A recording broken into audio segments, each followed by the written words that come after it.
there, flawless family. It is I, Tierra Walker Holloway, principal broker, owner, and property manager of Walker One Property Group, here again with Diane Stein from Southern Trust Mortgage, residential loan officer.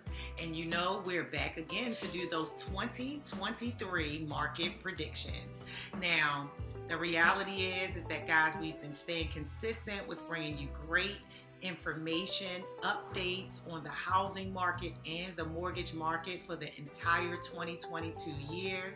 So first, we want to just stop and celebrate and thank you to each of our subscribers, to each of you who have shared this video, and we hope that we can bring more value to you and your families and you in reaching your goals for 2023. So take 2 minutes. Not 2 minutes, just 2 seconds, and click that like button and subscribe so that you can see Diane and I's market predictions and buyer and seller home tips throughout 2023. We've already done our calendar, so these episodes will be coming out bi-weekly in 2023. We're going to keep you abreast of the market. We're going to bring more value, and we're going to stay on the pulse of the Virginia housing market so that we can assist you and your families in reaching your real estate and mortgage loan goals. Okay, so you know we got to find out where the money's coming from.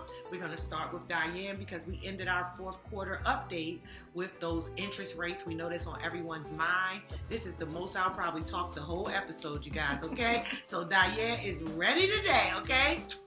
This our lender, best lender in Hampton Roads. Go ahead, Diane. Let us know what's going on with the market rates. So Chairman Powell he had a nice talk yesterday, actually, and really kind of changed course a little bit. His tone was quite a bit different. So the expectation is December 14th for the Fed to raise another 50 basis points.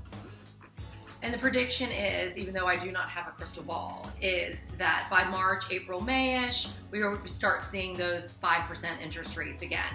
So that'll be leveling off. We're more than likely not going to see the 2.5%, 3% again, but it'll come back down to where people are a little more used to. And really, where we are right now isn't all that bad. It's just worse than we've been used to seeing in the last 2 years. So, but history-wise, it's really pretty even keel, actually. Right, and you know what? If you want more information on what Diane means about history-wise, why we're more even keel and why we as professionals in the business don't seem so alarmed as most Americans would be over these past 6, 7 to 12 years of consistent lower interest rates, please take a look at our fourth quarter video, which is also linked down below on the Walker One Property Group Home Tips with Tierra and Diane channel. So definitely we have our own little channel there. You can just link into all of our videos for 2022. So you figure that Diane and I, we're just talking about the fact that right now, today, interest rates for the average buyer are at what number, Diane? They're over 7 for the average buyer, yes. Over 7%. And so if you've been watching us throughout the year, then you'll know that for every interest point that the interest does go up, that addresses the buying power of a buyer for that mortgage. So you figure that is the reason why one of the things in our market predictions today that I want to highly predict, no matter what the media is saying, no matter what you're hearing, outside of your own family, your own direct goals and the things that you're accomplishing for yourself. Please continue to save towards those assets you wish to attain, right? The reality is that, for example, right now, interest rates are at 7%. If, like Diane said, with no crystal ball, we know that. But if interest rates are to drop in March, maybe through May, right? Just for even an 8-week period. Well, opportunity comes to those who are prepared. So in saving now, that gives you more options to be able to not only have a lower interest rate if it is there, but if it is not, to still reach your goals of home ownership or investment ownership for next year. Because the reality is that the more that you save towards that asset allows you to have more and stronger negotiation power as a buyer. And most importantly, in most markets around Hampton Roads, seller concessions are coming back. They are. So the reality is that, you know, a well-priced home, still there's an option for seller concessions, or what we're seeing more often here with our agents and our buyers here in our company is that when your buyer is prepared to pay the closing costs, then the sellers are willing to concede more repairs. And you're able to get a better turnover or a better response in the repairs of certain homes, or not necessarily required repairs, okay? Because you know, everybody knows a seller has to do the required repairs. But it's those recommended repairs that end up being delayed maintenance to you 2-3 years, 6 months, 8 months into home ownership. That is the reason we always recommend the home warranty. However, if you don't have a home warranty or it's a bigger ticket item, because it's been delayed, that's 6 months to 2 years out of having those repairs done by the seller prior to closing are a benefit to you. So continue to save towards the ownership of those assets. And to continue your credit. Oh yeah, absolutely, absolutely. And really the reality is that we've talked about credit so much. Everyone should have an idea that working towards that 640 credit score at minimum is what you want to aim towards. And as we know, the only reason why you work towards having better credit overall is to be able to leverage that credit for assets in your life, right? So, of course, thank you, Diane, for letting us know about that. So you figure that now that we've talked a bit about those interest rates, what do you see coming down the pipe, Diane? What do you see? You mean from interest rates or for overall house sales? Yeah. You touched on this a little bit before, is that housing sales there are some predictions of them to go down 20%, but those are business predictions. They're people that have not really been in the housing market. Absolutely. They're more like business predictions. Mm-hmm. So if you really research and look like where that information is coming from, really pricing is probably going to hold for, maybe it's going to slow down a little bit or a lot like it already has, but real estate has been the number one investment for decades. Mm-hmm. You know, so it's not something that you're going to really lose money on if you're really buying a solid property and not overpaying for it. So, right. But that's what a good realtor is for, to make sure you're not overpaying for the property. Right. And then you know what, you guys, this is the most interesting thing that I've seen. So I've been doing a bit of research over the past few days to prepare for this, and it seems that within the past 3 to 4 weeks or so, you know, in our housing market overall as a nation, right, we are still under market, and houses have been consistently increasing and selling over value up until this year. It's only this year, for the past 9 years, that we're seeing consistent reductions across the board nationwide, right? So what that basically means is that even the shock to realtors has made them make a quicker decision to reduce the value of the house just because of the market time. What I would say is, as a seller, I would definitely hold the line. Your houses are not overpriced. We're not high overvalued, because I feel like the market began correcting itself last summer. So depending on which, and I'm talking about on pricing. So I'm not talking about on interest rates this time. I'm talking about on pricing, meaning that yes, during 2020 and 2021, there was a huge increase, almost 19% in home sales and almost 26% overall for the state of Virginia as far as the increase in value. However, that means that so many homeowners are equity rich that accounts for the majority of the reason that sellers are reluctant to sell. Okay, the main reason that sellers are reluctant to sell is because they were able to purchase when interest rates were so low. So even if they do need to necessarily move up right now or move on, unless, because our area is very much a transitional area, so you're always going to have those people moving in and out of the area, and if they're not keeping the properties as investments, that's what you're seeing more as our on-market sales. It is actually those transitioning people, because those of us that have purchased, or those clients that have purchased in the past, I would say even 3 to 6 years, that did not take forbearance and are no longer, or not in a situation of about to lose their home or in a position to have to refinance, and all of those things we're going to talk about in just a second. The reality is that sellers are reluctant to put their home on the market. Why would you sell a house at a 5.2% interest or even a 4.7% interest to trade up for a bigger house at 7.7% interest. It doesn't make sense to sellers, especially if their house has been well maintained. Which is why we still are in a market where we don't have enough inventory for. Well, the reality is that we may not have necessarily what would be considered enough, but it really is about the cities. Because the reality is, as usual, you guys know, in Hampton Roads, the only place that we're really having a market, downturn where there's not enough houses for the buyers is in Virginia Beach, because it's so competitive. Yes. And because everyone wants to live in Virginia Beach. So although there are other cities that are competitive, and in Virginia Beach I'm seeing seller concessions to buyers as well with accepted offers in competition, you figure there is still so many people willing to pay with no concessions, whatever that value is, at a great market value for this time. So I don't think houses are overpriced. I don't see a housing fallout in any way. And I don't see houses declining in value anytime soon. The reality is that properties are not coming on market because people have great interest rates, and they were alive to see the housing market crashes of 2010, 2008, 2009. So knowing that, they know to hold that asset. That does not mean that it's not a good time to buy, because the reality is that with house prices not declining, even if you buy now, you will still continue to gain equity year over year. So that's the reality of things. Another thing is, I feel like that we shouldn't necessarily be so in a rush as realtors to correct on price, because we're not necessarily incorrect on price. It's just that so many buyers have been priced out of the market because of the sharp hike in interest rates versus what they were when either they started, or the expectation of what they will be able to purchase with that qualification. Because the reality is, just like we talked about, standardly in our Hampton Roads market, 220 to 280 is a great size house. Not only is it a great size house, it's a single family.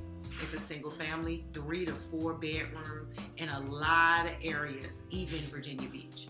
Right now, because of price increases and interest rate hikes, you're looking at less square footage. You're looking at a smaller home, and a lot of buyers, what they're expecting at their qualification area is not what they're actually seeing in the market, even though those houses may be available. Because a house right now that's priced at $225 3 years ago was a house that would have sold for $185.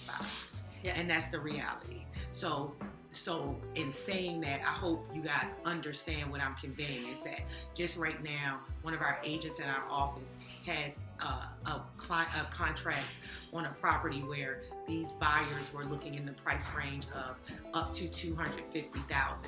And it is true that a lot of the houses that they were seeing would have been on market a year or two ago at $165, $175, $195, and now they're at the $220 to $215. And then that therefore means that the houses that would have standardly been on market at $235, $240, $247 are now on market for $267, $279, $273. So I hope that makes sense to you guys in the way that I explained it, that you're seeing less overall, which it's like buyers have to adjust their expectations on what they're going to get in that price range, because that is gone. So the reality is that our market has shifted in such a way that we are not going to go back to a 3-bedroom in most of our sought-after neighborhoods, no matter the city, at under $200,000. And that's just the reality of it.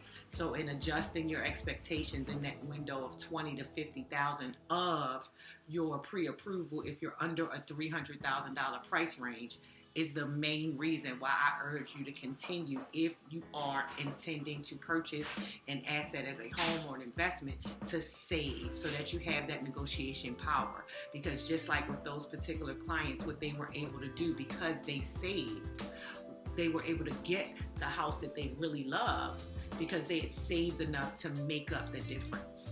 What is the saying? You just maybe remember this is, you've just got to decide, are you paying your own mortgage into the equity of your own house, or are you paying somebody else's mortgage and the equity into their house? Correct. So that you're still paying into the equity of your house if Absolutely. you're buying versus renting. Right, absolutely. And the reality is that everybody, that is a fundamental need. We all need housing.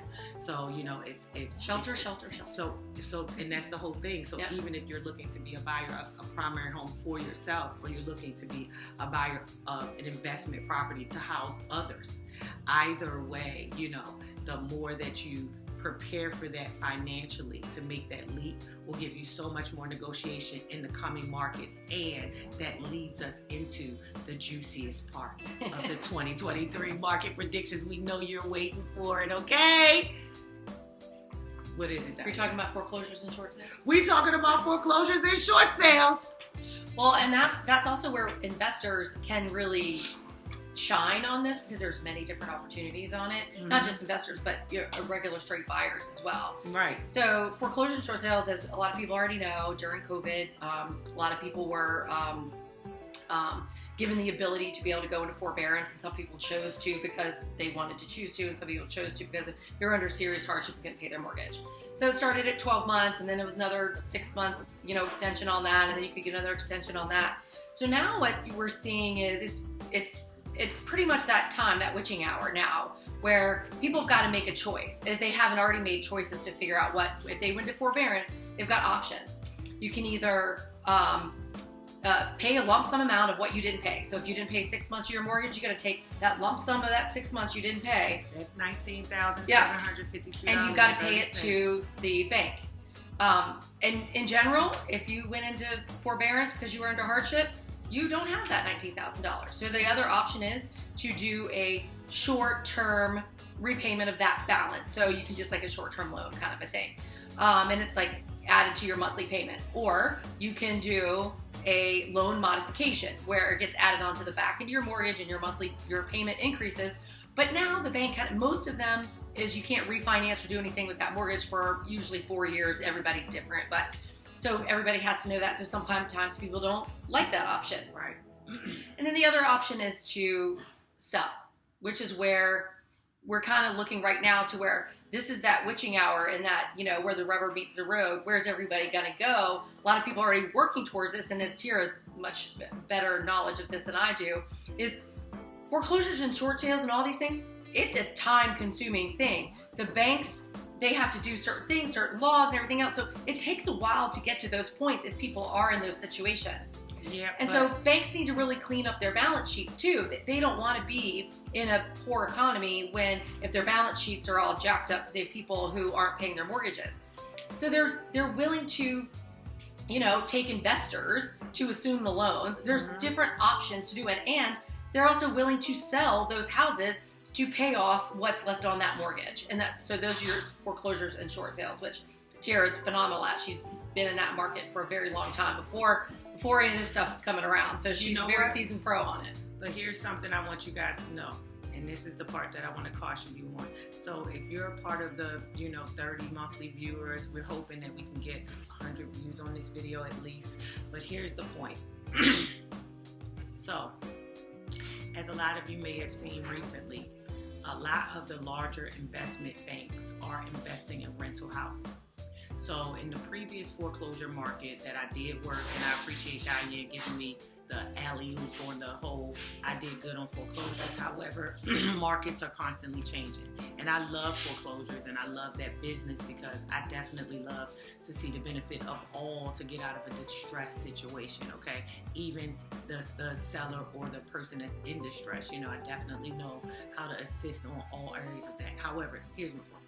So, we've seen lately where there are a lot of larger banks and larger investment organizations investing in rentals. So originally back in 2012, I worked in the foreclosure side of the business from 2011 through 2017, okay?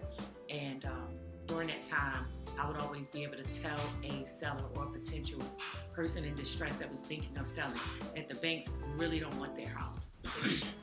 That's changing because the reality is that now, even though it is a hassle, the banks learn from that time too.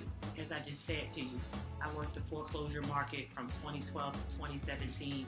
We had certain short sales that were delayed for up to 2 to 3 years just because they couldn't get to it with the amount.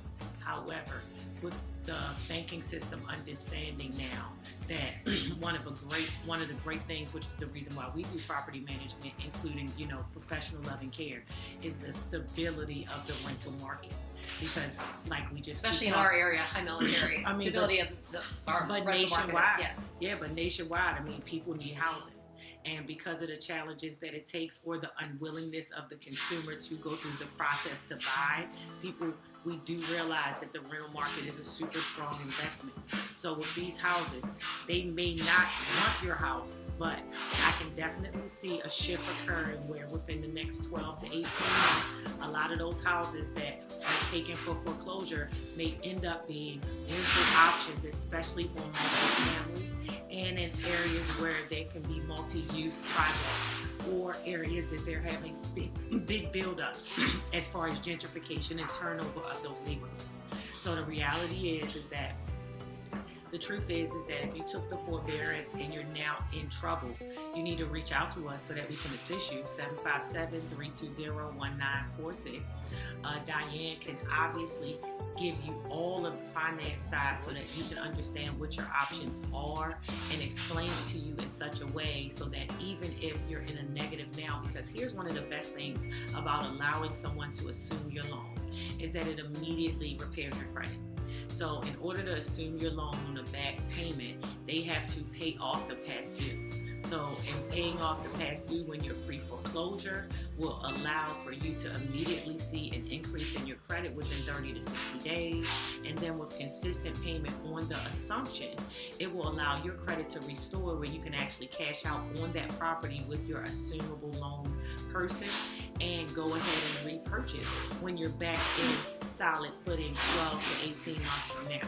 However, me saying it so simply is not as simple as it is. So please never allow anyone to do this with you in your house at your kitchen table. I know we're coming up on a time where a lot of us have information, but not necessarily the knowledge to implement the proper transfer of the property in a way that also protects you to ensure that that assumption will be paid. Because there are also investors, some of whom in this Hampton Roads area during the time that I did it, that would assume your loan and then repay it but make no more payments. So we want to make sure that you are by consumer beware on that, because there are different ways to go about it, and you should consult a professional if you're in that situation. Okay, the reality is that there are a lot of ways to not only immediately, and we're not talking about immediately the next day, we're talking about 30, 60, 90 days out. I want to be clear on that. It's a process, just like it took a while. The reality is we know how credit is, right? So you miss one mortgage payment, you lose 30 points and you go down from there, right? That's how it's going to be. But when you're repairing it, it's just like when you got grades in school, remember? 1A, if you went down to a D, it takes twice as many papers to get back to an A, right? However, if you maintain at A, everything just goes up from there pretty easily. You see? So the reality is that if your credit has tanked, it's going to take a little while to come back. However, with consistent one-time payment of that mortgage, it can be a benefit to you and the ability for you to repurchase when you are ready, but sooner and with cleaner credit overall. So that's definitely an option. We do know that the foreclosure market is growing in our area. We do know that there are a lot of folks that took the forbearance without any advisement and were unable to maintain their credit scores in order to refinance. Because that's the thing is that another thing is with Diane, and this is the part she can't say, you guys. Okay. Uh-oh. So she comes and works at Southern Trust. They're a great institution, right? They operate from certain principles that allow us to feel comfortable in having these realtor to client conversations in front of her, right? But the truth is that every bank is not going to offer you an option for that lump sum payment. And every bank is not going to offer you an option to refinance. It just depends. And if during the course of you accepting the forbearance, the only documents that you've responded to were the ones that said your forbearance was okay, then that's a responsibility you've got to account for in clearing it up. Do not ignore the letters. Do not ignore the emails. And if you need help getting into contact with somebody who can help you beyond us, then we have plenty of people in our pipeline in our business that we can share with you to make sure you're taken care of. Because here's the reality is that hardship is not necessarily a mistake, right? We all went through COVID. We all had loss of income. We all had different differences throughout that time. That was a hardship that our entire nation faced. You earned the right to go in there and purchase the house. You've maintained it for this long. If you need help, do not be afraid or ashamed to ask for that directly with the lender from whom you borrowed your house, you borrowed the mortgage money, also the servicer to whom you're now paying the mortgage to if that's no longer your original lender. And then of course, if you need additional direction, you can reach out to us, but there are also hotlines as well. Please do not be ashamed to make the right steps for you, your investments, and if you have a family, your family, okay? So, what else, Diane? We got a lot of predictions for you today. We wrapping it up, okay? Yeah. It's 2023 coming in, and we're going to close out 2022 strong. We love you guys, okay? And we want to make sure that you're informed and prepared to do whatever you wish to do in real estate, whether that is buy, sell, or invest. From here and on, we're going to stay consistently bringing you this good information. What's next, Diane? What is next? Oh no, I think we're wrapped up, haven't we? Oh, what? Yeah. Okay. Well, it seems like we have wrapped up pretty much our market predictions for next year, 2023. And we look forward to connecting with you guys after the holidays, whether you celebrate Hanukkah, Kwanzaa, Christmas, and any of the other myriad of amazing year-end celebrations. Enjoy your family. We pray you enjoy your family, have peace and many blessings, and that you guys travel safely if you're traveling. And of course, if you need to reach Diane, she definitely is available. However, one other thing, Diane's celebrating a birthday this month, you guys. So in case you want to send her a little happy birthday hello. Birthday love. What is your Instagram, Diane, so they can send you a little Oh my birthday? gosh, Diane Stein. I don't even remember what it is. Is that awful? Oh my gosh, it's awful. That's okay. We're going to publish it below in case you want to drop Diane a happy birthday shout out. Her birthday is this month. She is my December sweet soul sister, just like my oldest daughter. So they celebrate a couple of days apart. We so do. We definitely don't want to let the year end without wishing her a happy birthday. Yes. And so you figure that we appreciate you guys for tuning in. Please like, share, and subscribe, and look forward to our upcoming bi-weekly. Yes, we said it. Bi-weekly. And we're publishing this in real time, so we're going to honor this. We have our calendar set. We're coming with these home buyer and seller tips with Diane and Tierra, all 2023. So look forward. We appreciate and love you guys. Thank you so much for tuning in. Bye.